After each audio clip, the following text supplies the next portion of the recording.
Care is better than cure, एहतियात इलाज से बेहतर है।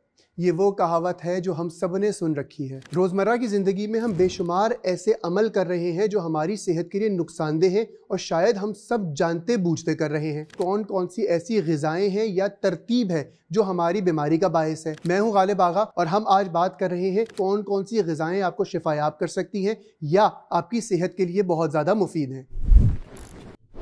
लाइफस्टाइल की अगर बात की जाए तो हमारे लाइफस्टाइल में शायद बहुत सारी ऐसी गलतियां हो गई हैं जिनको हम अपनाए हुए हैं। हमें मालूम है कि ये हमारी सेहत के लिए कितनी नुकसानदेह हो सकती हैं, मगर हम उसको छोड़ने के लिए तैयार नहीं। इसी तरह खाने के औकात की बात की जाए, सोने के औकात की बात की जाए या डिफरेंट किस्म के मामूलाते ज़िंदगी की बात की जाए तो शायद हम बहुत पीछे रह गए हैं, जिसकी वजह से हमारी सेहत बहुत ज़्यादा ख़राब हो रही है। आप सल्लल्लाहु अलैहि वसल्लम की रूटीन थी कि आप रात का खाना जल्दी नोश फरमा लिया करते थे। एक रिवायत में आता है कि मगरिब की नमाज के बाद ही खा लिया करते थे ताकि इशा की नमाज के बाद तक वो सही तरह हज़म हो जाए। इसके साथ साथ अगर आज की बात की जाए तो हम वो लोग हो गए हैं जो रात को लेट नाइट खाना खाते हैं और फौरी तौर पर लेट जाते हैं, जो कि डिफरेंट किस्म के मैदे के अमराज में भी मुब्तला कर रहा है, जिगर के अमराज में भी मुब्तला कर रहा है। अगर आज की बात करूं तो आज की ज़िंदगी में कोई भी ऐसी शय मौजूद नहीं है जो केमिकल फ्री हो, ऑर्गेनिक हो। जीएमओ सीड्स आ गए हैं, यूरिया आ गया है या डिफरेंट किस्म के स्प्रेज आ गए हैं जो कि उनकी अफादियत को भी कम कर रहे हैं, बल्कि अगर मैं ये कहूँ तो गलत ना होगा कि डिफरेंट किस्म की बीमारियों में मुब्तला करने का सबब भी बन रहे हैं।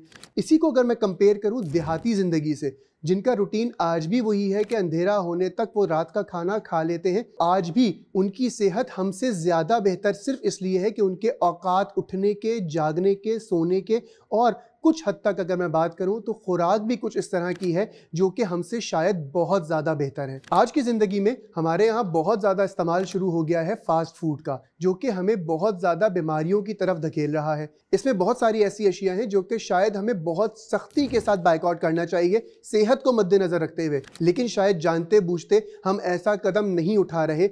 जैसे कि अगर मैं बात करूँ मुर्गी की, जैसे मैं अगर बात करूँ डिफरेंट किस्म की प्रिजर्वेटिव एडेड ग़िज़ाओं की, हकीकत यह है कि वो हमारी सेहत के लिए बहुत बर्बादी का सबब बन रही है। अगर हम बात करें कि अगर खुदा न ख्वास्ता कोई बीमार हो जाए तो उसको क्या ग़िज़ा देनी चाहिए, रसूलुल्लाह सल्लल्लाहु अलैहि वसल्लम फरमाते हैं कि अपने बीमार को खाने पे मजबूर मत करो, उससे अल्लाह ताला खिलाता और पिलाता है। अगर इसी की बात आगे लेके चलूँ तो आप सल्लल्लाहु अलैहि वसल्लम ने बीमार को जौ का दलिया खाने का हुक्म दिया। आज की तहकीक की अगर बात की जाए तो जौ का दलिया ना सिर्फ ये कि हज़म के निज़ाम के लिए हल्का होता है, बल्कि एनर्जी में बेहतरीन होता है। इसी के साथ साथ अगर मैं आगे बात करूं कि अपने मरीज़ की खुराक को एनर्जेटिक किस तरह बनाया जाए जो कि कम खुराक में, कम मिकदार में उसको बहुत ज़्यादा एनर्जी मिले, तो ऐसी कौन सी ग़िज़ा हो सकती है? दाल हो सकती है, यकीनन दलिया हो सकता है और इसके साथ साथ यखनी हो सकती है। लेकिन क्या ही बात हो कि अगर मैं एक रेमेडी बताऊं और यही दाल और यही यखनी आपको 10 गुना ज़्यादा फ़ायदा दे, कम मिकदार हो, मैदे पे हल्की हो, लेकिन उसकी एनर्जी लेवल मैं 10 गुना ज़्यादा करके दे दूं आपको, तो वो कैसा रहेगा? बकरे का गोश्त ले लीजिए, जिसमें अगर मैं स्पेसिफिकली बात करूं तो सबसे बेहतर होगा गर्दन का गोश्त या पाए, बकरे का पाया। एक पाया ले लें, उसको दुगने पानी में पकाएं। अगर आप पानी, मिसाल के तौर पे अगर आप 5 कप पानी में पकाते हैं तो उसको 10 गिलास पानी में पकाएं और उसमें जो अज्जा दाखिल होंगे वो सारे वो अज्जा होंगे जो आप एक यखनी में डालते हैं, ना कि एक पाए के सालन में। इसकी यखनी बना ली जाए, चाहे वो गर्दन का गोश्त हो या बकरे का किसी और हिस्सा हो या इसके साथ साथ पाया हो। इसकी यखनी बना के छान के फ्रीज़ कर दीजिए। अब जब भी आपको मरीज़ के लिए खाना बनाना है तो पानी के बजाय, मिसाल के तौर पे दाल उबालनी है तो दाल उबालने के लिए जो पानी यूज़ करते हैं, अगर उसकी जगह वो यखनी यूज़ की जाए तो उस दाल की जो अफादियत है या जो एनर्जी लेवल है वो हमने खुद ब खुद 10 गुना कर दिया। इसको हम चावलों के साथ या रोटी डिबो के चूर के भी दी जा सकती है। बल्कि अगर एक और नुस्खा बताऊँ तो बहुत सारे लोग चबाना पसंद नहीं कर रहे होते, बहुत ज़्यादा ताकत लग रही होती है ख़ासतौर पर रोटी पर।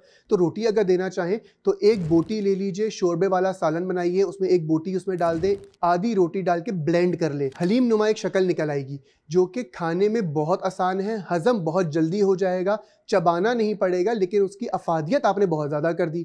तो ये वो कुछ रेमेडीज़ हैं जो कि आप बहुत आसानी से घर पे कर सकते हैं और आपके मरीज़ को आप 10 गुना ज़्यादा एनर्जी दे सकते हैं सिर्फ उतनी ही खुराक से, जो कि शायद वो बहुत कॉमनली ले रहा है या जल्दी उसका पेट भारी हो जाता है तो बहुत ज़्यादा ग़िज़ा नहीं ले पाता। आज की वीडियो में हमने बात की कि अपने मरीज़ों को क्या क्या खुराक दी जा सकती है जिससे वो शिफायाब भी हों, सेहत भी अच्छी हो, एनर्जी लेवल भी बेहतर हो, बल्कि इसके साथ साथ उनके मैदे पे भारी भी ना हो और वो इजीली उसको कंज्यूम कर सकें। मैं हूं गालिब आगा। अगर आपको ये वीडियो पसंद आई हो तो लाइक करें, शेयर करें, कमेंट सेक्शन में अपनी राय से ज़रूर आगाह कीजिएगा। इजाज़त दीजिए। अस्सलाम वालेकुम व रहमतुल्लाह।